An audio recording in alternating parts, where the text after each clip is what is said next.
Berada. Kali ini aku berada di wisata religi namanya Sendang Made yang terletak di Desa Made, Kecamatan Kudu, Kabupaten Jombang, Jawa Timur. Oke teman-teman, jadi Sendang Made ini pada dahulunya adalah tempat di mana sebagai persembunyian dari Raja Airlangga atau Prabu Airlangga saat beliau menghindari kejaran dari Prabu Dharmawangsa. Jadi bagaimana situasi di Sendang Made ini? Mari kita lihat dan kita saksikan bersama situasi di Sendang Made. Oke teman-teman, sebelum kita melanjutkan, lebih baiknya kita membaca dulu aturan yang berlaku di sini.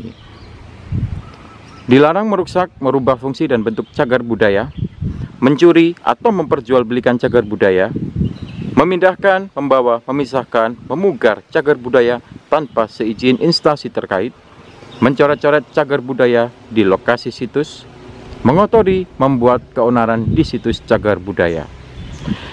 Dan pentingnya kita mematuhi semua peraturan ataupun larangan yang ada di sini ya teman-teman. Karena di sini adalah sebuah situs bersejarah yang merupakan warisan dari nenek moyang kita. Ini adalah sebuah tulisan yang membentuk Sendang Made. Jadi Sendang Made ini selain tempat untuk wisata religi, tapi juga menyimpan sebuah cerita sejarah besar. Tempatnya memang sedikit seperti sederhana, tapi di sini telah menyimpan banyak sekali sejarah besar. Seperti tempat di mana menjadi tempat persembunyian dari Prabu Airlangga saat beliau menghindari kejaran dari Prabu Dharmawangsa.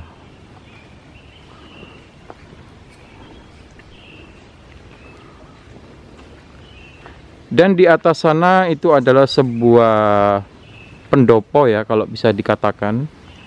Di sekitaran pendopo ini banyak sekali pohon-pohon besar yang tumbuh. Maka dari itu situasi di sini sangatlah dingin, adem, dan asri banget. Bisa dikatakan Sendang, kalau dalam artian bahasa Jawa Sendang itu ada sebuah kolam, atau kolam ini memang memiliki sumber yang memiliki mata air yang sangat alami ya pastinya di sini teman-teman. Nah, bisa dikatakan juga mungkin pohon besar ini memiliki usia yang sangat tua. Menurut penuturan dari warga setempat, memang pohon-pohon di sekitaran sini itu sudah ada sejak lama. Bahkan Sendang ini pada pertama kali ditemukan, pohon ini sudah ada. Dan usianya ini mungkin udah hampir ribuan tahun ya teman-teman. Kalau perkiraanku salah, boleh kalian benarkan, kalian tulis di kolom komentar. Oke teman-teman, jadi sebelum teman-teman memasuki, pasti teman-teman bisa melihat petunjuk-petunjuk sini. Jadi Sendang Made.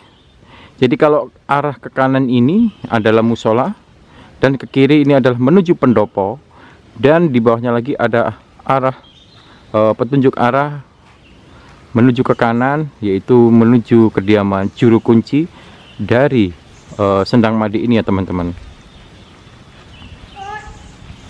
Jadi juru kunci itu kalau menurut orang Jawa itu juru kunci adalah beliau pemegang tempat sakral ataupun tempat keramat ataupun tempat yang dikeramatkan di sini.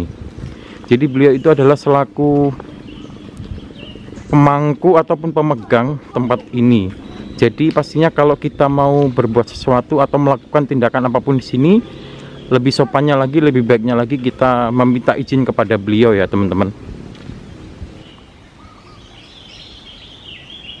Oke teman-teman, jadi seperti yang aku katakan tadi, Sendang itu adalah sebuah sumber mata air yang benar-benar alami.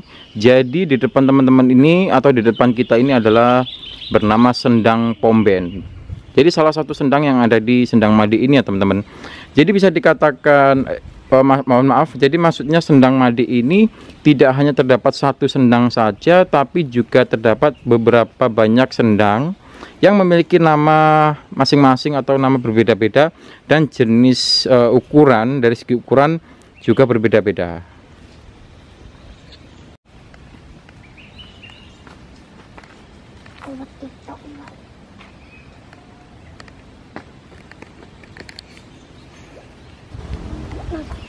Oke teman-teman, jadi setelah kita melihat Sendang Pomben, jadi di depan kita ini adalah sekarang namanya Sendang Gede. Kenapa Sendang Gede? Karena di sini sendang ini memiliki luas yang paling besar atau memiliki ukuran yang paling besar ya teman-teman. Jadi di samping dari Sendang Gede, di ujung sebelah sana, paling sana ujung itu ada namanya Sendang Pengilot. Jadi hanya dibatasi dari tumpukan batu material, batu bata merah ya teman-teman. Mari kita lihat bersama.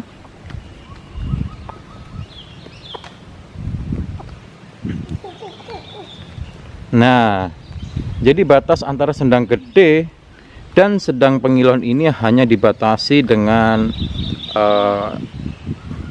tumpukan batu ini ya teman-teman. Jadi yang menurut aku membuat ini luar biasa adalah sumber atau sendang ini sudah ada sejak ratusan tahun silam, dari sebelum masa kerajaan Singasari, Majapahit. Bisa dikatakan ini adalah di masa Prabu Erlangga atau masih kerajaan Medang ya teman-teman. Dan di dalam Sendang Pengilon ini ada ikannya juga ya teman-teman.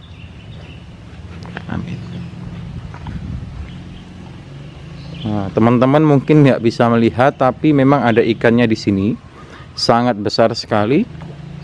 Dan menurut aku ini sangatlah dalam banget ya teman-teman. Oke teman-teman, jadi sekarang kita sudah berada di salah satu sendang yang lain yang bernama Sendang Derajat. Di sini justru dibuat seperti kolam, petakan kolam gitu ya teman-teman. Jadi mungkin ini di sini biasanya tempat untuk mandi. Di situ juga tertulis Sendang Derajat, mandi harus izin juru kunci. Dan di sini juga terdapat sumber air yang mengalir.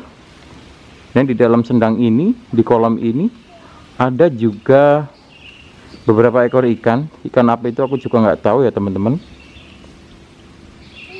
Tapi untuk kali ini aku tidak mandi, jadi ya tidak perlu izin deh sama juru kuncinya.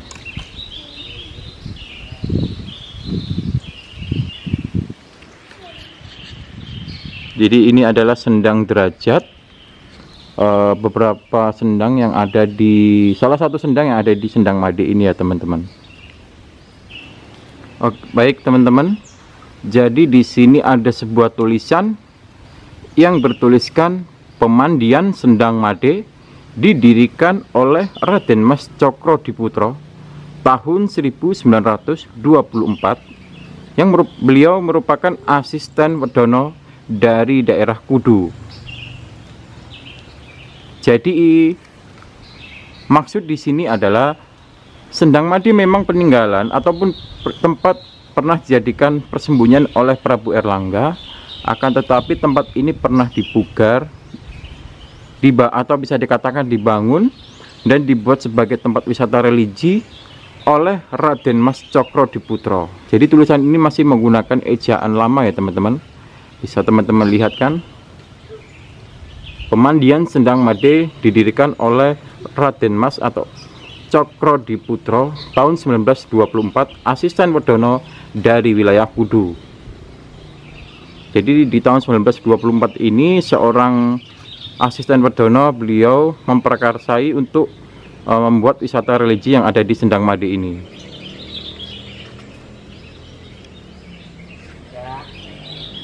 Iya. Kalau betul.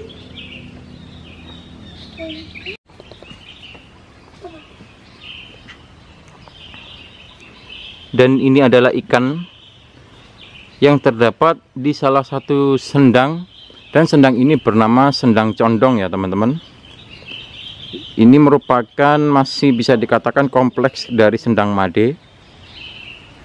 Jadi sendang made, kenapa namanya sendang made itu karena sendang ini terletak di desa Made, maka dari itu dinamakan sendang Made. Dan di dalam kompleks sendang Made ini terdapat banyak sekali sendang-sendang yang seperti kita lihat tadi.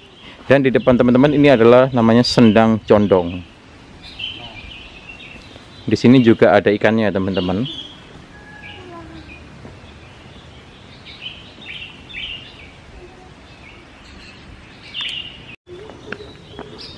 Oke teman-teman, jadi sekarang ini kita akan naik menuju pendopo. Dan di sebelah kiri jalan menuju pendopo ini ada sebuah taman. Ya walaupun nggak banyak bunganya ya, tapi memiliki nama-nama tersendiri. Ini adalah Taman Roro Kembang Sore. Dan di sebelah sini naik lagi sedikit namanya Taman Pandansari. Dan kita naik lagi ke atas ini ada Taman Sekar Melati. Mungkin penamaan ini memiliki makna tersendiri ya teman-teman. Dan di atasnya ini adalah bangunan pendopo.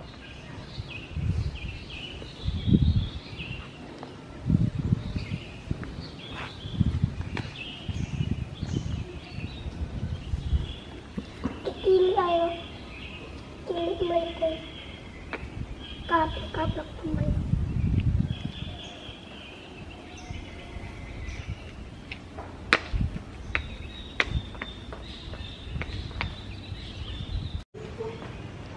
Oke ya teman-teman, kali ini aku berada di Pendopo Agung.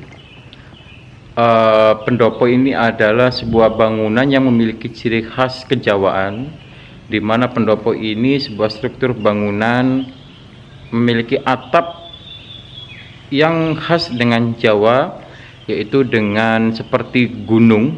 Karena konsep dari pendopo ini adalah memang bersinggungan dengan alam. Jadi pada dasarnya pendopo ini kalau di tanah Jawa itu memang sudah tidak asing lagi, karena di mana di tiap-tiap pemerintahan ataupun kantor-kantor pemerintahan pendopo ini pasti ada. Bahkan di tempat yang sakral ataupun keramat seperti ini, seperti di daerah Trowulan juga pastinya pendopo itu memang pastinya ada di sana.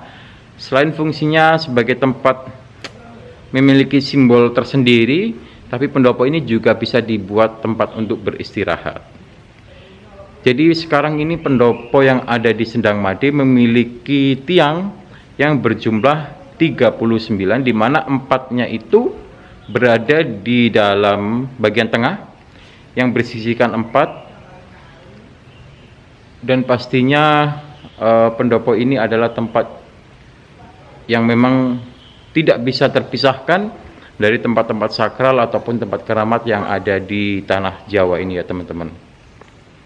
Dan mohon maaf jika ada kekeliruan kata, buat teman-teman boleh membenarkan dari sebuah ataupun fungsi dari pendopo yang memiliki kecirian khas bagi masyarakat Jawa.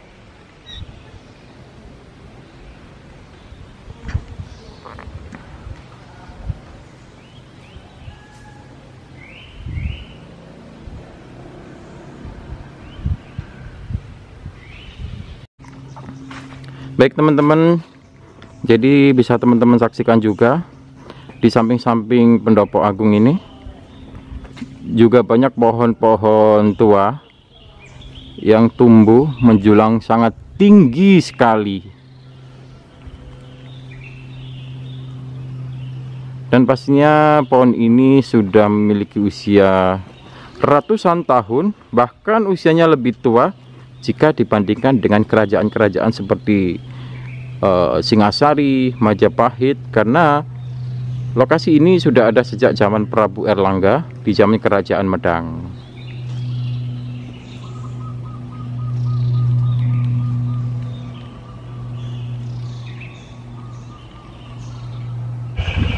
Oke teman-teman, jadi kali ini aku mau lanjut menuju Gunung Pucangan, salah satu wisata religi yang ada di Kabupaten Jombang ini.